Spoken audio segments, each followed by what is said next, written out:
Welcome to Cheat Sheet Tales, where secrets slip, lies unravel, and the truth always has a twist. Real stories, raw confessions, shocking betrayals. Drop a comment if you've ever caught a red flag too late. Now, let's get into today's tale. They asked to borrow my camper just for a weekend. 6 months later, I found it parked in their driveway, with new plates. When I confronted them, my son-in-law said, "You gave it to us. Don't get senile on us now." I smiled, walked away, and made one call to someone who'd been waiting for my proof. I'm 67. I live just outside Spokane, Washington, retired mechanic. I spent most of my life under the hood of a car or covered in grease out back at Barlow's Auto. Honest work. Quiet life. I've never been the kind of guy to start drama. I keep to myself. My wife passed 8 years ago. Cancer. Quick, mean, kind, after. That, I worked another few years and then finally called it quits. Retirement scared me at first. I'd spent decades working 6 days a week. Then one day, it all just stopped. That's when I bought the camper. It was a 1999 Lance Squire, still in great shape. The kind of rig you'd find sitting behind an old guy's house with a tarp and a story, and that's exactly what it was. The seller cried when I paid him in cash. "I took my kids all over the Rockies in that thing," he said. I didn't say much.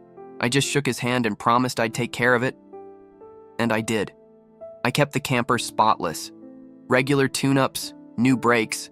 I put in a backup camera, resealed the roof. It was my project, my second home, and my pride. Every summer I'd pack up and drive north to Lake Pender, spend a week or two camping, hiking, drinking beer by the fire. It was the only time I really felt at peace. That camper got me through some dark stretches. It mattered more to me than I think anyone ever understood. Now, my youngest daughter, Rachel Kern, got married 5 years ago to a guy named Colin Vance. He came out of nowhere, some real estate consultant. Type from Seattle, wore fitted shirts, drove a leased truck with more lights than sense, always had a little smirk, like he knew something you didn't. I tried to like him. I really did, but there was something fake about him. Too slick, talked a lot, never listened. You know the type. Anyway, around early last fall, they came over for dinner. It wasn't planned. Rachel Kern called me that afternoon and said they were in the area. I told them to come by. We had baked chicken and potatoes. Rachel Kern helped in the kitchen while Colin Vance scrolled on his phone, sitting on the recliner like he owned the place. I poured him a beer to be polite halfway through. The meal, Colin Vance says, "Doug, listen, me and Rachel were wondering, could we borrow your camper just for the weekend?" I looked up. "We've got this food truck festival down in Bend," he said. "It's just a short trip. I thought it'd be cool to do it up in style. Retro, you know?" I didn't say anything right away. Rachel Kern jumped in. "It would really mean a lot, Dad. I've always wanted to try camping, just a weekend." I looked at her. She had this hopeful look, the same look she had when she asked for a kitten when she was 8. I hesitated, but then I nodded. "Just the weekend. I need it back Monday. I've got my own trip coming up." "Absolutely," Colin Vance said. "You're the best, Pops." They picked it up the next morning, and then the weekend came and went. No return. Monday night, I called Rachel Kern. She didn't answer. Tuesday, Colin Vance finally picked up. "Hey, Doug, yeah, sorry, man. We had a little snag with the trailer hitch. Thing came loose. Nothing major. I'll bring it back Friday." Friday turned into Sunday. Sunday turned into, "Oh, Rachel Kern isn't feeling great." Next thing I knew, it was October. I left voicemails. I texted, nothing but vague replies. Then I drove by their house. They live in Cheney, about 45 minutes out, newish subdivision. Cookie-cutter houses, little lawns, SUVs out front. There it was. My camper, parked in their driveway like it belonged there. But something was off. It looked cleaner, like it had been detailed. New vinyl decals along the side, a new awning, and when I got closer, my heart dropped. New plates, not the Idaho ones. Washington plates, new registration sticker. I just stood there, hands on my hips, staring. I walked right up to the door and knocked. Colin Vance opened it.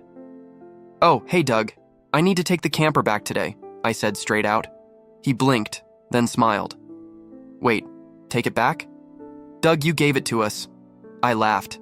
I thought he was joking. "No, I loaned it to you, for 1 weekend." Colin Vance stepped outside, lowered his voice, and said, "Doug, come on, don't get senile on us now. You said it was ours. You even told Rachel Kern to make memories with it." I just stared at him. He kept talking. "I mean, we put a lot of work into it. New plates, safety checks, got the roof sealed. You don't want it anymore, do you?" I didn't answer. I turned around, walked back to my truck. He stood there watching me go like he just won something. I got and sat there for a minute. Then I made a call. Derek Shaw answered on the second ring. "You ready to make a move?" he asked. "Yeah," I said. He just said the words. Derek Shaw and I go way back. Served together back in '77. He's ex-State Patrol Works Repo and Private Investigations now. I told him about the camper a few months back. I was holding out hope that Colin Vance would do the right thing. Derek Shaw told me to be ready. "You got the docs? Everything? Titles, photos, maintenance logs, text messages, emails," he whistled. "All right, let's burn this guy down." Right way. Derek Shaw didn't waste time. By the next morning, he had already filed a report with the local sheriff's office. He also contacted a guy he knew at the DMV in Olympia. Said it would take a few days to pull records, but if Colin Vance forged a title transfer or made up a bill of sale, they'd find it. I handed over everything I had. Every photo, every receipt with my name and the camper's VIN, even old service. Records from the shop I used for propane checks. I had over 2 decades of proof in a shoebox under my bed. And I had one more thing, a video from my security camera showing the day Colin Vance picked it up. In it, I clearly said, "Just bring it back Monday." No confusion, no gifts, no agreement, just a loan. Derek Shaw smiled when I showed him. This guy's toast. But things didn't go as smooth as I thought they would. The DMV confirmed Colin. Vance submitted a title transfer with my signature. Problem was, it wasn't my signature. It was a sloppy fake, but close enough that someone behind a desk wouldn't notice. The deputy assigned to the case, a guy named Listister, said we had a shot, but it might take time. Meanwhile, the camper was still parked right there in their driveway like nothing was wrong. I wanted to confront Colin Vance again.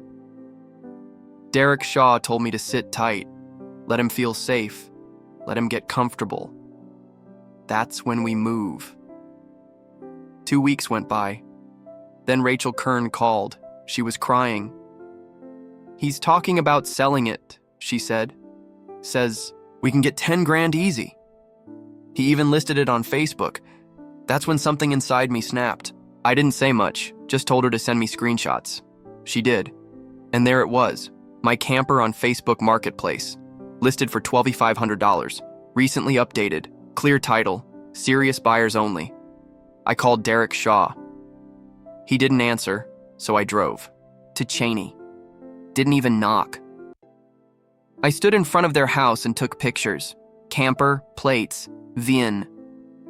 I walked right up to the back window and took a photo of the inside. My curtains were still hanging. The little coffee maker I mounted was still there, my old Coleman lantern. My camping journal, still in the overhead cabinet. He hadn't even bothered to gut it. That same day, I drove to the sheriff's office and dropped off the new evidence. They agreed to speed things up. But while I waited, Colin Vance did something I didn't see coming. He started telling people I was losing it, friends, family, even Rachel Kern. "Doug's memory isn't what it used to be," he told people. "He's been really forgetful. I think he's getting worse." I heard this from a neighbor, then again from Rachel Kern's sister-in-law. It was all part of his play. Make me look old, confused, unreliable. I went to Rachel Kern directly. "Why would he say that?" I asked. She just looked at me, tired, worn down. "I don't know, Dad. He says you gave it to us. He swears you did." "I didn't." "I want to believe you," she said, "but I live with him. He's got papers. The plates are changed. I don't know what to think anymore." That hurt worse than anything. My own daughter, stuck in the middle, starting to question me. I left without saying another word. I called Derek Shaw that night. "I want to go nuclear," I told him. He was quiet for a second. Then he said, "Okay, we'll do it your way. I've got something cooking anyway. Let's hit him from both ends." 2 days later, Derek Shaw sent me a video. It was Colin Vance meeting a guy in a gas station parking lot, walking him around the camper, showing it off, talking about how his dad left it to him. Said it was all paid off and ready to roll. The guy he was talking to? Derek Shaw's friend, undercover, wearing a mic. That recording was enough to tip the scales. Forgery, fraud, intent to sell stolen property. The sheriff's office called me the next morning. "Mr. Hadley," the deputy said, "we're moving forward." I didn't celebrate, not yet. There was still one more thing I needed to do. I waited until Thanksgiving. I knew they were hosting. Rachel Kern had invited me weeks earlier, said they wanted to start rebuilding things. At the time, I said maybe. Now I knew I was going, and I wasn't going empty-handed. Thanksgiving Day came, and I pulled into their neighborhood right at noon. I brought a pie, store-bought. I wasn't there to eat. The house was full of Rachel Kern's in-laws, a couple of Colin Vance's co-workers, some neighbors I didn't know. Rachel Kern looked tired but smiled when she saw me. Colin Vance didn't even look up. He was carving the turkey like he was king of the world. "Glad you could make it," Rachel Kern said, hugging me. I nodded. Wouldn't miss it. Colin Vance raised his beer. "Doug, there's a seat for you at the end." He was performing, you could tell, smiling too big, laughing too loud, acting like we were best buddies, probably trying to control the story. I played along. During dinner, Colin Vance brought up the camper, said something about road tripping next spring and how he was fixing it up more every week. He looked at me and said, "You'd be proud of how well we're keeping it." I looked around the table, everyone smiling, laughing. Nobody had a clue. That's when I spoke. "Funny," I said, nice and calm. "I saw it listed on Facebook for 12 grand. Silence. Colin Vance's smile dropped. "Oh, that was a mistake. Old listing. I forgot to take it down." Rachel Kern looked at him, confused. I didn't say anything else. I just sipped my coffee. Dessert came and went, and then there was a knock at the door. Colin Vance looked up, annoyed. "Who the hell?" He opened the door. 2 deputies were standing there. One was the same guy I'd spoken to at the sheriff's office. "Colin Vance Holbrook?" "Yeah. You're under arrest for forgery, filing false documents, and possession of stolen property." You could hear a fork drop in the next room. Colin Vance laughed. "This some kind of joke?" They didn't laugh back. One pulled out cuffs. Rachel Kern stood frozen in the doorway. "What the hell is going on?" someone whispered from the kitchen. The deputies read him his rights as they walked him out. He tried to turn to Rachel Kern, but she backed away from him. Didn't say a word. I stepped outside and handed the deputy one last folder. Screenshots of the Facebook listing, the video of the meetup, and a printout of my original title. Deputy nodded. "This seals it. Thanks, Mr. Hadley," Colin Vance was shouting now. "You think this makes you smart, old man? You think she's going to forgive you for this?" I didn't answer him. I looked at Rachel Kern. Her eyes were filled with tears, but they weren't for him. Later that night, she called me. "I didn't know," she said. "He told me you gave it to us. I believed him. I feel so stupid." "You're not stupid," I said. "He is for thinking I wouldn't fight back." I figured that was the end of it, but then came another twist. The day after his arrest, I got a call from Colin Vance's former co-worker, a guy named Brett Doug. He said, "You don't know me, but I used to work with Colin Vance. Look, I'm not trying to start drama, but I think you should know the camper is not the only thing he lied about." "What do you mean?" "He said he was getting a loan for a family business," told the bank. "He had collateral, something worth at least 20 grand. I think it was your camper. I nearly dropped the phone. This wasn't just about theft anymore. This was financial fraud on top of everything else. And Rachel Kern had no idea.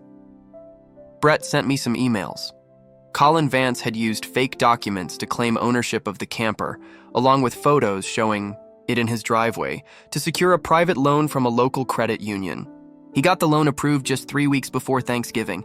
I brought the new info straight to the sheriff's office. They opened a second case, but what I didn't expect was who came forward next: Rachel Kern. She walked into the sheriff's office on her own, brought her laptop, turned over all their financials, said she didn't want any part in it, said she was done lying for him. I found out later that she'd secretly recorded Colin Vance talking about the loan. She got him bragging about how the old man was losing it, and how he could spend anything if people were dumb enough. That recording sealed it. Now the fraud case had teeth. The deputies told me, "We're going to take everything. His assets, the loan, even the house if we have to." Still, I stayed quiet. I didn't post about it, didn't gloat. I just kept my head down and waited, because the best part hadn't happened yet. I thought the arrest would be the end. I thought the court would take care of the rest. But it wasn't over. Colin Vance got out on bail 2 days later. First thing he did? Go on social media. He posted some long rant about elder abuse. Said I was trying to ruin his life because I was bitter and lonely. He said Rachel Kern had turned on him because she was manipulated. He even claimed the camper was a wedding gift and that I was trying to steal it back out of jealousy. He tried to drag me through the mud. He posted pictures of us together from past holidays, cropped them to make it look like we were best friends. Said I was like a dad to him until I lost it. Some people believed him. Even a few of Rachel Kern's friends messaged her saying they were sorry about her dad. One of my old neighbors asked if I was feeling okay. Word got around that I was getting paranoid. I thought about firing back online, but I didn't. Instead, I called Derek Shaw. "I want to end this," I said. He said, "Then let's hit him, where it hurts." Derek Shaw had a guy, another ex-state guy turned private investigator. Real quiet, works clean. He started digging into Colin Vance's past. Turns out the camper was just the tip of the iceberg. Colin Vance had credit, card debt going back 10 years, filed a small business bankruptcy 2 years before marrying Rachel Kern, had 2 lawsuits in King County for unpaid contractor work, one where he forged a signature on a drywall invoice, and one of the companies he consulted for was fake, just a P.O. box and a burner phone. He was a scam artist through and through. Handed everything over to the prosecutors on both his cases.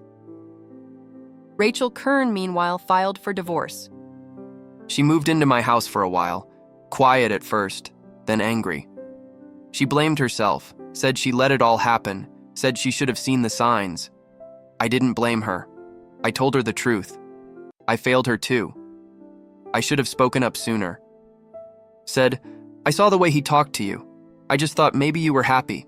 I didn't want to mess that up." She nodded, but she didn't let me off the hook.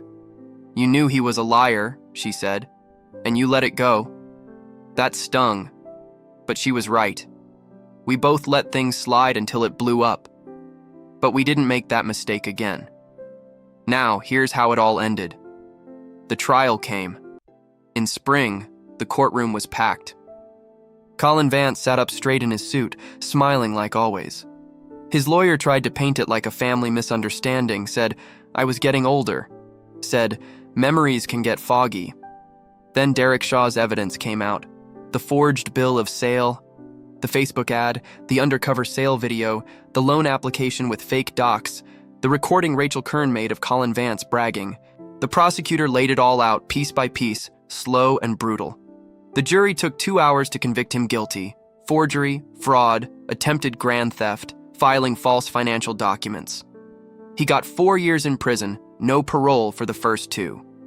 The judge didn't mince words, said Colin Vance was a manipulative and dangerous liar who exploited the kindness of family for personal gain. I didn't smile when they cuffed him again. I didn't have to. The camper was returned to me by court order. The sheriff's office even had it detailed. I parked it back in my garage with the keys hanging right above the door. But the real revenge, that came next, because the bank that gave Colin Vance the loan, they came after him hard. Since the collateral was fake, they sued for the full amount, plus interest, plus damages. The lien was still on Rachel Kern's, a house. She'd signed it when they refinanced the year before, but Derek Shaw's lawyer helped her get it removed. Proved Colin Vance had forged parts of that application too. The bank backed off Rachel Kern, but they took everything from Colin Vance: his accounts, his stocks, his fancy truck repossessed, his name ruined. He won't get a loan again without a co-signer and 5 years of credit repair. Oh, and that job he was so proud of? His boss testified at trial, said Colin Vance had misrepresented his qualifications. They fired him the week after he was arrested. Now here's the part no one saw coming. Colin Vance's parents showed up at my house uninvited. His dad stood on my porch and said, "You destroyed our son's life." I looked him dead in the eyes and said, "No, your son did that to himself." Then I closed the door in his face. I heard later they tried to start a GoFundMe for legal fees. It got $120 before it was flagged for fraud. Karma Rachel Kern's doing better now. She went back to school, said she always wanted to be a teacher, not some real estate trophy wife. We still don't talk much about that year, but we've both changed. She keeps her own passwords now, her own bank account. She asks more questions, doesn't apologize for it. As for me, I still take that camper out every summer. I fix the scratches, put the Idaho plates back on. I keep a copy of the title inside a fireproof safe now. But more than that, I learned something the hard way. When people show you who they are, believe them the first time. And if someone ever tells me I'm getting senile again, they'd better have a damn good lawyer.